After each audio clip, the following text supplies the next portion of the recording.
डाक। अयाज का बाप अमन आबाद में डाकिया था। मोहल्ले के सब लोग उसे डाक बाबू कहते थे। अयाज को बचपन ही से इस बात से चीड़ थी कि उसके बाप को लोग डाक बाबू के लक़ब से पुकारते हैं।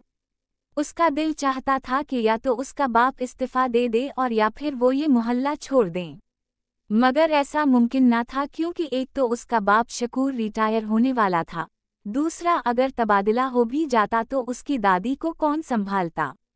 दिन भर अयाज की माँ अपनी सास का ख्याल करती और घर का काम काज अलहदा। गर्मी हो या सर्दी अयाज की माँ की जिंदगी आसान न थी। शाम को जब अयाज का बाप अपनी टूटी फूटी साइकिल पर घर आता तो सीधा अपनी माँ यानी अयाज की दादी के पास जाता, हाथ पांव दबाता, सारे दीन के किस्से सुनाता। दादी के पास अपनी बहू यानी अयाज की माँ की चुगलियों के सिवा कुछ ना होता। वो अपने बेटे को अपनी बहू की चार लगाती। शकूर हूँ हाँ करके बात को टालता। अयाज उस वक्त स्कूल से मिला होमवर्क करता रहता। शकूर खामोशी से अयाज पर अचट्टी निगाह डालता और एक हल्की से चपत अयाज के सर पर प्यार से रसीद करते हुए पूछता, हाँ भाई अयाजी, पढ़ाई सही कर रहे हो ना? और अयाज का हमेशा की तरह एक ही जवाब होता, जी अब्बा जी। ये जवाब सुने बगैर ही शकूर अयाज की माँ के कमरे में खानिस्ता हुआ दाखिल होता, जैसे अयाज की माँ को इत्तला दे रहा हो कि वो आ गया है दुनिया फतह करके। आधे पौने घंटे बाद अयाज की माँ चौल्हा सलगाती और दोपहर का सालन गरम करती। दोनों मियाँ बीवी इकट्ठे खाना खाते। फिर अयाज की माँ समीना अयाज को खाना देती। शकूर खाना लेकर अपनी माँ के पास आता और इंतहाई शफ़क़त से नवाला नवाला करके माँ को खाना खिलाता। रात के 11 बजे पूरा घर खराटे लेने लगता। मोहल्ले में एक आशिक नुमा नौजवान कलीम अल्लाह भी रहता था। मशहूर था कि वो किसी के इश्क में मुब्तला था, जो उसके साथ लाहौर की किसी यूनिवर्सिटी में पढ़ती थी। वो बड़े अमीर ख़ानदान से ताल्लुक़ रखती थी। जब यूनिवर्सिटी ख़त्म हुई और कलीम अल्लाह वापस अमन आबाद लौट आया, शुरू में तो शकूर नौशीन के ख़त हर हफ्ते लाकर कलीम अल्लाह को ला कर देता, मगर फिर रफ्ता रफ्ता मोहब्बत के ख़ुतूत का सिलसिला सुस्त और मुनक़ते होने लगा। एक वक्त वो भी आया कि कलीम अल्लाह मोहल्ले के शुरू के कोने में खड़ा होकर शकूर का इंतज़ार करने लगता। जैसे ही दूर से शकूर साइकिल पर नजर आता, कलीम अल्लाह लपक कर शकूर की साइकिल का हैंडल पकड़ लेता। शकूर चचा, कोई खत मेरे नाम का। शकूर मायूसी में अपना बैग फरोलता और कहता, कलीम अल्लाह, आज तो कोई खत नहीं तुम्हारे नाम का। कलीम अल्लाह मायूस कदमों से वापस लौट जाता। वक्त गुजर गया, दादी का इंतकाल हो गया, समीना बूढ़ी हो गई और शकूर ने मोहल्ले ही में अस्टामक फरोशी और वसीक़ा नवीसी का काम शुरू कर दिया, जो किसी हद तक चल ही निकला। गुजर बसर होने लगी। मोहल्ले में नया डाकिया आ गया था।